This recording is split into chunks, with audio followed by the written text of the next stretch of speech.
What does it mean to be a man? And I mean, I think the answer that I provide is, I think it resonates with people because it's very simple. It's just be virtuous. You don't need to do anything else. If you seek virtue, you seek to love others, you seek to serve others, you'll be a good man. You want loyalty, you want strength, you want courage, blah, blah, blah. So do women. Congratulations. Yes, you've discovered virtue. Virtue is good. Men and women should seek virtue. And if they are virtuous, they will be good men and they will be good women. That's such a simple statement. Master Samwise is easily my favorite channel active on YouTube right now, and we got to sit down with Master Samwise himself to have a wide-ranging conversation on masculinity, femininity, virtue and storytelling, and much more. This is a snappy preview of that conversation. I hope it gets you interested in the topic, and if you want to watch the rest, it's on geekystoics.com for our email newsletter subscribers. Totally free, and you can enjoy the whole thing there, as well as a lot of the writing that informs our Geeky Stoics videos. Hope you'll check them out and enjoy the conversation. Breaking Bad, he was an ordinary man, struggling ordinary man, and he becomes a villain. I hesitate to wholeheartedly recommend Breaking Bad, despite the fact that it is a phenomenally well-made show, because I have seen plenty of people who basically idolize Walter White. Because he was weak and he was looked down on. He was pitied and mocked. And he said, nah, screw this. I'm going to use my knowledge for evil, money, and get me power. And that is attractive to people. That's the trap that he fell into. People see his example. And some people are like, all right, yeah, I'll jump in too. It's the most repulsive part of dark corners of the manosphere on the internet. Because I mean, it's something you talk about all the time, Sam, is masculinity.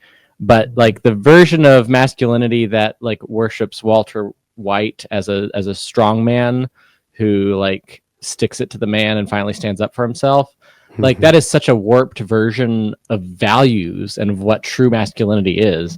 And it's so distant from a lot of these stories that we grew up watching, because ultimately, whether even Chronicles of Narnia, Stephen, you're talking about it pointing to a higher truth. That's something we talk about all the time on Geeky Stoics, is the core truths. Edmund Pevensey is kind of the broken man of The Lion, the Witch, and the Wardrobe, who falls to his own temptation and does real harm to his siblings and his friends. I remember reading that book as a young kid, and that I recognize that broken instinct of acting on selfish impulse and self-preservation. But the strength is in the end, and even Edmund is a good example of someone who finds his own strength when he truly sees the horrors of what the White Witch has done, particularly through the context of what she did to Tumnus and him having that element of empathy because of his sister. It's a fairy tale for kids, quote unquote, but it's also C.S. Lewis, and it's brilliant. That's missing from some modern storytelling like Breaking Bad. It's just a different view of masculinity and quote unquote redemption. Sam, why do you think the masculinity, femininity videos for your channel are kind of the main feature? I think a lot of it is partly confusion, where, I mean, let's face it, we grow up in a society that lacks strong father figures, whether it's people growing up in fatherless homes or just, going to school and being taught by, a woman all day and maybe seeing their dad for a little bit in the evenings. Men aren't taught to be men like we used to be, and it's harder in some ways. There's a historian who talks about this in the book Red Dead History, which is about the age of Red Dead Redemption 2. It's narrated by Roger Clark, who did who's the voice actor for Arthur Morgan. And he talks about in the industrial age, they're coming into not so much working in fields and with their hands, and you're starting to get shoveled off into offices and stuff like that. You have this bit of a crisis of what masculinity is. Now we're facing that, I think, to the masculinity crisis squared. Any statement you make is going to be faced with, well, women can too. Yeah, okay, but that's not the point, right? Yeah. So there's that, where it's what does it mean to be a man? And I mean, I think the answer that I provide is, I think it resonates with people because it's very simple. It's just be virtuous. You don't need to do anything else. If you seek virtue, you seek to love others, you seek to serve others, you'll be a good man. You want loyalty, you want strength, you want courage, blah, blah, blah. So do women. Congratulations. Yes, you've discovered virtue. Virtue is good. Men and women should seek virtue. And if they are virtuous, they will be good men and they will be good women. That's such a simple statement.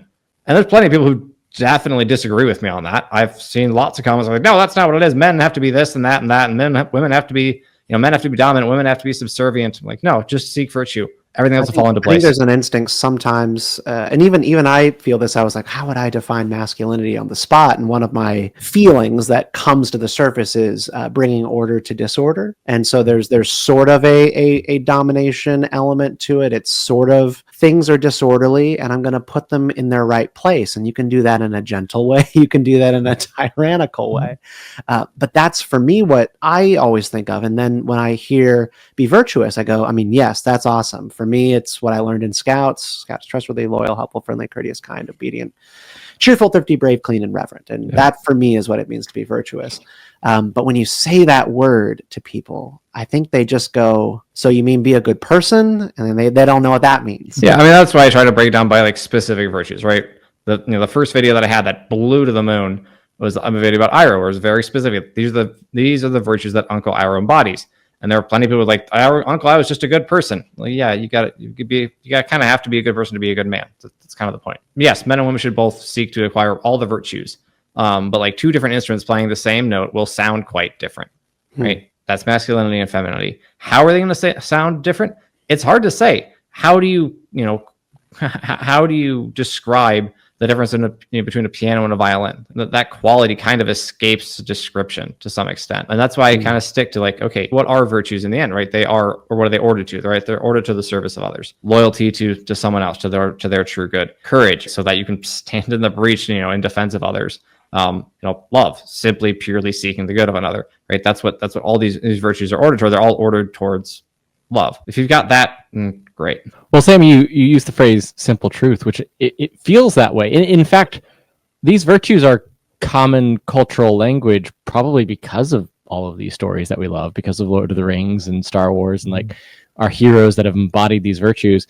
But it's not the norm. It is counter-cultural. And in fact, I would dare say, rather than in service of others, which is what virtue, like you say, a view of what virtues point to, we are in a time of pure self-preservation and tribalism. If you look at the Manosphere, right, to take for one example, or you look at the other end of the political horseshoe, and like the 4B movement, I think, right, the ones that are like, no boyfriends, no husbands, no relationships. They're the same thing. They're just both horribly afraid of being hurt. So they don't make commitments because they don't want to leave themselves vulnerable, which is ultimately an extremely selfish instinct, right? It is just, like you said, it's just self-preservation. Yeah. That's kind of like the far end of like individualism. Our society is incredibly individualistic. That's the extreme end of it, is just this state where you're just so obsessed with not being hurt, with not losing, a single cent out of your bank account, or, being harmed emotionally. Fear and like petrification, the inability to actually connect with people. What makes a good, strong female lead? Recently, you've got, let's see, I didn't love the second season of Arcane, but the first season had Vi. Vi is a great character. I mean, she fits like so many of the check marks of like the strong female lead that most people hate. She's incredibly tough. She's loudmouthed. She's short haircut. Blunt. She's got a short haircut. She's got the shave on the side. Right? She beats up on boys. But like the way they told the story was believable, and it made you connect with her. Like, yes, she's brash and foul-mouthed. That's a problem for her. It gets her into trouble. Like, yes, she can beat up, guys her size, but she blocks with her face. And you also see that she trains relentlessly for this, whereas these kids are lounging around on the street, right? And most importantly, this is where so many of like the bad families go wrong. And you won't want to miss Sam's answer to the rest of this question. What makes a good, strong female character in a modern story? So head over to geekystoics.com. The entire interview is posted there, so you can hear more from our friend Master Samwise and learn about masculinity, femininity, and virtue in storytelling. Thanks for watching.